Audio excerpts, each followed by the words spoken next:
Mr. Liquor Sipper Whiskey Reviews, because some of this whiskey sucks! Welcome to my channel. This is Mr. Liquor Sipper. My name's Brunner. As you can see, we're going to do a nice, amazing review over the prestigious, well-known Colonel E.H. Taylor Single Barrel, the harder, more difficult one to get. Classification comes in at straight bourbon. The company is Sazerac Company, distilled by no other than Buffalo Trace. Release date, this is something that is ongoing, but just because something is ongoing doesn't mean it's easy to find, because this one has not been, and this is my first time ever tasting this, ever trying this. This comes in at 100 proof.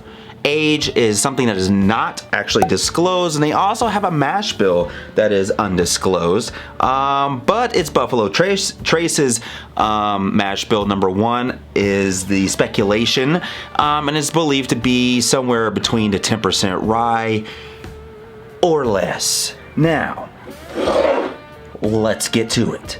Pop this thing up. Son of a bitch! I forgot the goddamn knife! Move, motherfucker!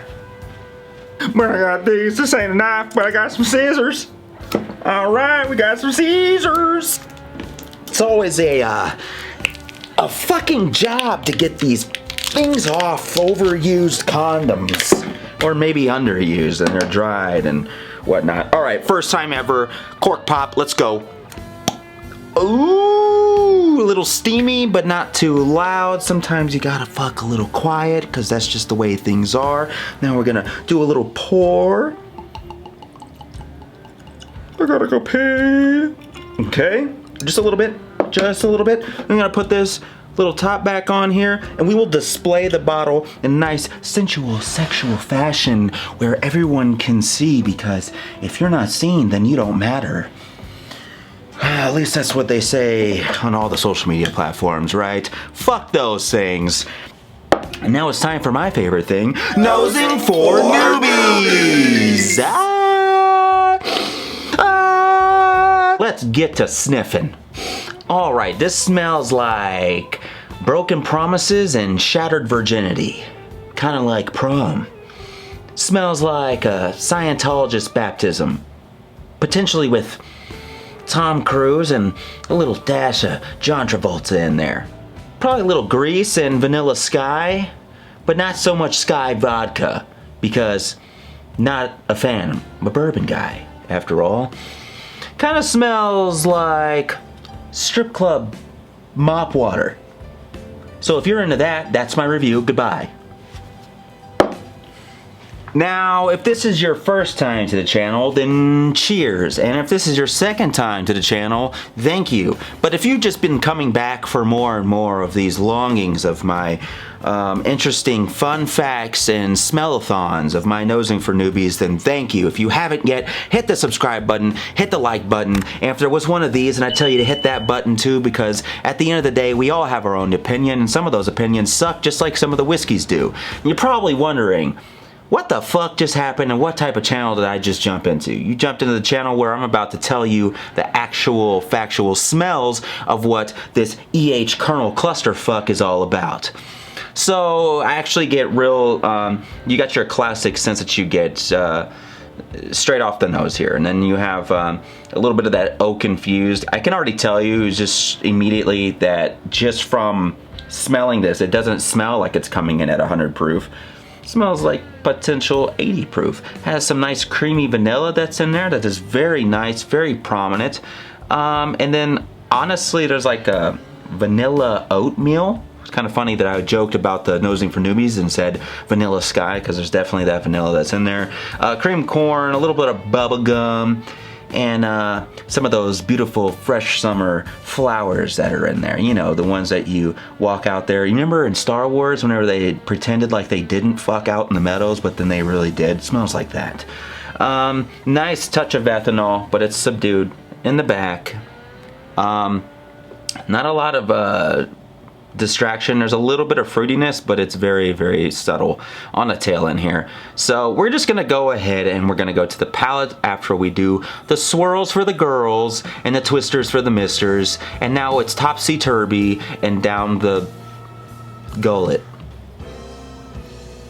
You know, lately I have been a little hesitant with some of the stuff that I have been doing reviews over, but all I taste here is just maple and brown sugar, prominent brown sugar, and a strong scent of, it's like a weird cleaned up beautiful oak, like freshly cut pine almost, even as if you were making like a nice table, kind of like I did this bar top. Smells kind of, or tastes like that would smell.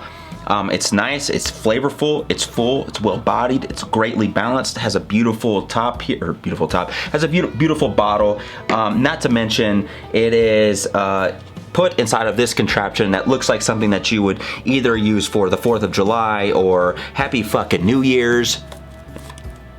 It's a dud. I'm just kidding. It has great display, so if you're looking for E.H. Taylor, it's not going to be hard to miss. Easy to find. If you can find it, is what I mean. It's easy to point out. Like, you'll know exactly what this bottle is if you don't already. This bottle comes in at around 65 bucks. That's what I paid for it. I've seen as low as $60. I don't think I've seen anything lower than that. Tell me in the comments if you have.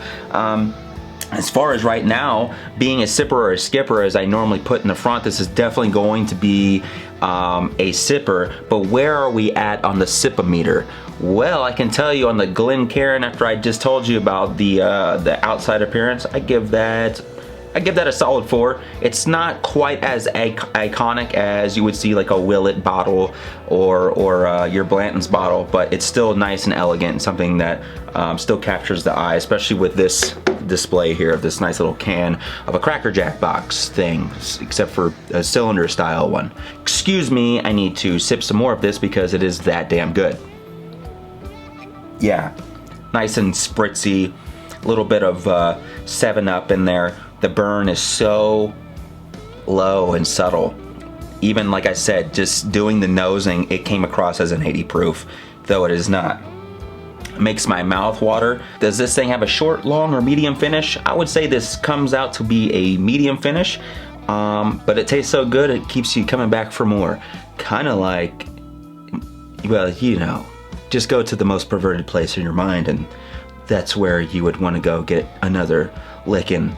Okay, or whatever you do out there, you fucking freaks. All right, all in all, overall, I give this a 4.5. I did not really think that this was going to be that good, but you got to consider the source in which it comes from. It's coming from a Buffalo Trace distillery. This right here is why alcoholics become alcoholics, because of this bottle. I think I believe that now. I didn't know this before, I know it now. If you're looking for it and you come across it after 3 years of searching like myself, and you better buy it, because I put it up on our Facebook post, and literally within an hour of me finding this and buying it, there's only 2 bottles left, and I posted it up, and within that hour, somebody, I think it was like 49 minutes to be exact, somebody said, oh, they're all gone. So, hard to find, yes, though they do say it is an ongoing. I am trying to shorten these videos up. I'm trying a couple of different things as far as arrangement, trying to see what you guys like. Oh, the Glencairn. I rate this at a sip-o-meter of a Glencairn of a 4.5. The look is a 4. The palate is a 4, and the nose is a 4. Okay, now back to what I was saying. I'm trying to arrange some of this stuff so it's a little bit more easy to digest, and also just trying out some different things for the channel, because some people like me to get straight to the chase, and then some folks like me to do the history up front, or the factual knowledge stuff up front, and then the other stuff vice versa. I don't know. We're giving this a shot. We're gonna see. What do you guys like? If you like it this way, or do you prefer the other way that I've been doing it, let me know in the comments. As always, tell your friends, tell your homies, tell your sisters, and tell your loved ones, and tell everyone you hate. Tell your fucking horrible boss of an asshole. Tell your step-parents. Tell your subordinates, people that work below you, if you happen to be the boss, or whatever. Just tell them all so we can divide and multiply, and that's what we do here. Until next time, subscribe, cheers, and keep on sipping.